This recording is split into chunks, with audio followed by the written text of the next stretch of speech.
राधे राधे, हरे कृष्णा। कैसे हो आप सभी लोग? आशा करती हूँ आप सभी परम मंगल में होगे, स्वस्थ होगे, अच्छे होगे। सबसे पहले आप सभी को मार्गशीर्ष के महीने की अनंत और अनंत शुभकामनाएं। इसको ना अघान का महीना भी बोलते हैं और ये महीना डेडिकेट होता है भगवान विष्णु के लिए, कन्हैया जी की पूजा अर्चना वंदना करने के लिए। इस महीने का बहुत बहुत विशेष महत्व। तो ये महीना 16 नवंबर से प्रारंभ हो चुका है।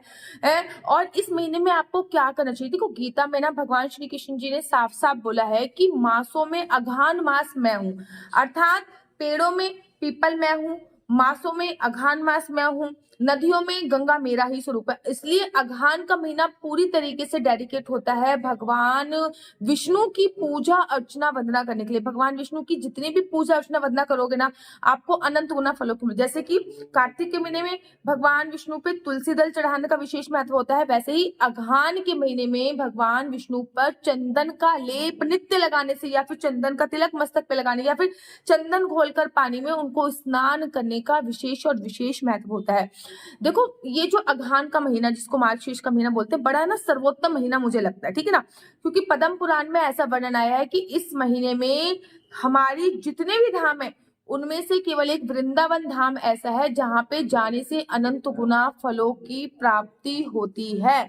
भगवान श्री हरि विष्णु ने स्वयं बोला है कि अघान के महीने में, मार्गशीर्ष के महीने में जो भी मथुरा में आता है उसको मैं पुनरपि जन्म पुनरपि मन्नम, अर्थात बार बार जन्म लेने की और बार बार मरने की जो प्रतिक्रिया है वो खत्म कर देता हूँ और उसको मोक्ष की प्राप्ति देता हूँ। जैसे कार्तिक के महीने में तुलसी माता की पूजा अर्चना वंदना का विशेष महत्व था, वैसे ही अघान के महीने में आंवले के वृक्ष की पूजा अर्चना वंदना का विशेष महत्व है। जैसे आपने कार्तिक के महीने में नियम लिया होगा कि कार्तिक के महीने में आप कार्तिक में तुलसी की पूजा अर्चना वंदना करेंगे, वैसे ही अघान के महीने में आंवले के वृक्ष पे दीपदान, आंवले के वृक्ष की परिक्रमा, आंवला सेवन बहुत बहुत बहुत विशेष महत्व होता है। जैसे तुलसी चढ़ाई होगी आपने भगवान विष्णु पे कार्तिक के महीने में, वैसे ही में के चंदन का तिलक उनके मस्तक पे लगाना है, चंदन वाले जल से उनको स्नान करना है। अर्थात इस महीने में चंदन समर्पित करने का बहुत बहुत बहुत ज्यादा अधिक फल की प्राप्ति होती है। एक बात याद रखिए, ये जो मार्गशीर्ष का महीना है ना, ये बहुत ही अच्छा महीना, क्योंकि एकादशी की उत्पत्ति इस महीने हुई थी, ठीक है। एकादशी मैया की उत्पत्ति इस महीने में आएगी। आगे आप देखोगे उत्पन्न एकादशी आएगी, जिसमें एकादशी के व्रत का उत्पत्ति हुई थी, ठीक है ना। इस महीने में आप लोग देखोगे कि बाकी बिहारी जी का प्राकट्य हुआ था इसी महीने में। जब हमारा सतयुग था तो बोलते हैं कि इसी महीने में आता था कि नव वर्ष का प्रारंभ इसी महीने में होता था, सतयुग के समय पे, ठीक है ना। इसी महीने में भगवान शिव और माता पार्वती का विवाह हुआ था शिव महापुराण के अनुसार। इसी महीने में भगवान राम जी का विवाह माता सीता के साथ संपन्न हुआ था। बाकी बिहारी जी का प्राकट्य दिवस मनाया जाता है इस महीने में, बाकी बिहारी जी प्रकट हुए थे।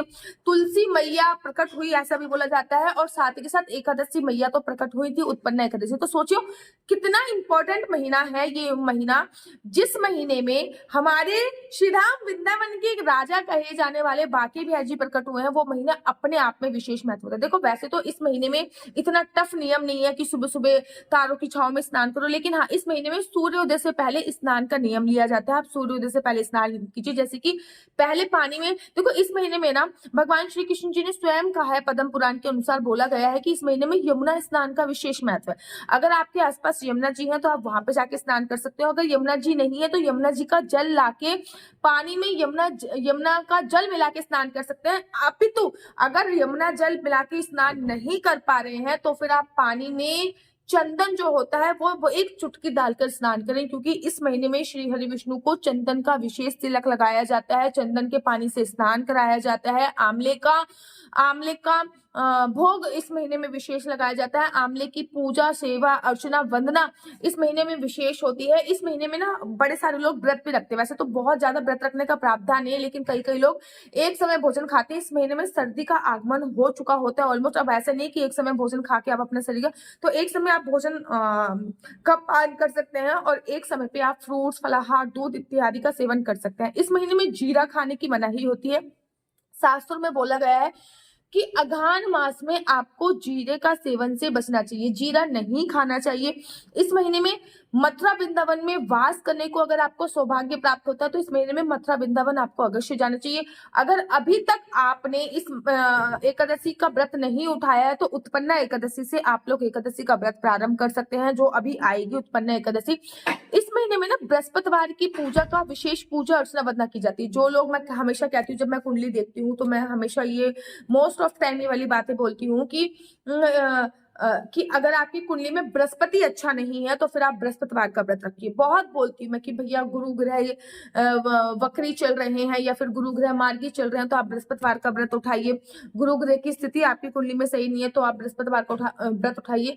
तो आप इस महीने में बृहस्पतिवार का जो व्रत है वो उठा सकते हैं। बृहस्पतिवार का जो व्रत होता है वो डेडिकेट होता है भगवान विष्णु को, जो कि कन्हैया जी का ही एक स्वरूप माना जाता है। इस महीने में केले के पेड़ की पूजा अर्चना वंदना भी बहुत विशेष महत्व होता है। इस महीने में 2 पेड़ों की पूजा का विशेष महत्व है। एक तो आंवले के पेड़ की पूजा का विशेष महत्व है, दूसरा केले के पेड़ की पूजा का भी इस महीने में बहुत बहुत बहुत ज्यादा विशेष महत्व बताया गया है। इस महीने में हमारे शास्त्रों में ऐसा वर्णन आया है कि इस महीने में जो भी हम पूजा करते हैं वो भगवान विष्णु को समर्पित होती है।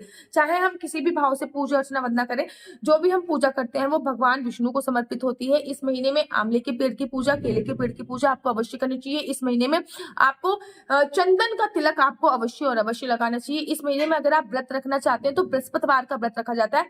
महाराष्ट्र की तरफ ना इस महीने में महालक्ष्मी का व्रत जरूर रखा जाता है। ये महीना महाराष्ट्र की तरफ महालक्ष्मी को डेडिकेट होता है, लेकिन यूपी और हरियाणा की तरफ की मैं बात करूं तो यूपी और हरियाणा में इतना ज्यादा प्रावधान नहीं है महालक्ष्मी के व्रत का। लेकिन थर्सडे का व्रत जो है वो जरूर अगर आप उठाना चाहते हो तो इस महीने से आप लोग उठा सकते हैं। इस महीने में विवाह पंचमी भी आती है। विवाह पंचमी पे आप लोगों को पता है कितना शुभ मुहूर्त होता है, जिस दिन हमारे बांके बिहारी जी का प्राकट्य दिवस मनाया जाता है, जिस दिन भगवान राम जी का सीता जी के साथ विवाह हुआ था। और विवाह पंचमी पे ऐसा भी बोला जाता है कि शिव जी का विवाह माता पार्वती के साथ हुआ था, ऐसे शिव महापुराण में वर्णन आया हुआ है। तो ये महीना बहुत अच्छा है।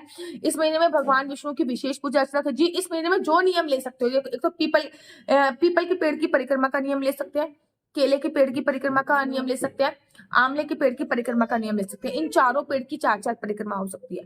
पीपल के पेड़ पे दीपदान का नियम ले सकते हैं, आंवले के पेड़ पे दीपदान का नियम ले सकते हैं, केले के पेड़ पे दीपदान का नियम ले सकते हैं। इन तीनों पे दीपदान का भी नियम ले सकते हैं, ठीक है ना। भगवान श्री हरि विष्णु को जो भी स्वरूप आपके घर पे है, लड्डू गोपाल है, विष्णु भगवान है, जो भी स्वरूप आपके घर पे, उनको चंदन का तिलक लगाने का नियम ले सकते हैं। चंदन का जल डाल के उनको स्नान कराने का नियम ले सकते हैं। इस महीने में एक समय भोजन का नियम ले सकते हैं।